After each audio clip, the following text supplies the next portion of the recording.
35-ші есеп. Теңсіздікті шығарыңыз. Біз теңсіздікті көріп тұрмыз. -5 кіші немесе тең 2х - 6 бөлінген 3 кіші 1-ден. Бұл теңсіздікті шығару бізге ыңғайлы болу үшін біз бөліміндегі 3-тен құтылып алайық бөлшектің. Ол үшін біз теңсіздіктің барлық жағын 3-ке көбейтейік. -5 көбейтілген 3 -15 кіші немесе тең. Көбейтіп жатқан 3 пен бөліміндегі 3 қысқарып 2-2х - 6 қалады. Ол кіші 1-ді 3-ке көбейтеміз 3 болады. Енді бізге ортасында теңсіздікті шығару үшін тек қана х қалу керек. Ендеше бірінші бізге -6-дан құтылу керек. Одан құтылу үшін біз теңсіздіктің барлық жағына 6-ны қосып шығамыз.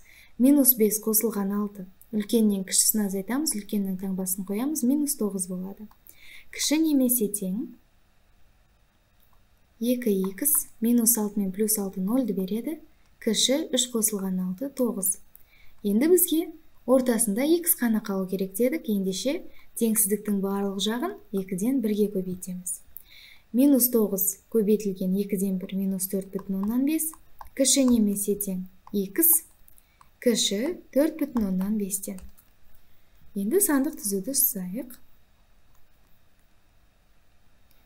Мұнда -4,5 бой алады, себебі қатаң емес. Және 4,5 бой алмайды, себебі қатаң.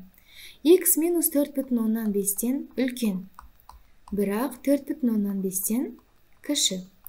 Демек ол осы аралықта жатыр. Енді аралығын жазайық. Х тиісті, тік жақша қоямыз, себебі қатаң емес. -4,5-тен +4,5-ке дейін.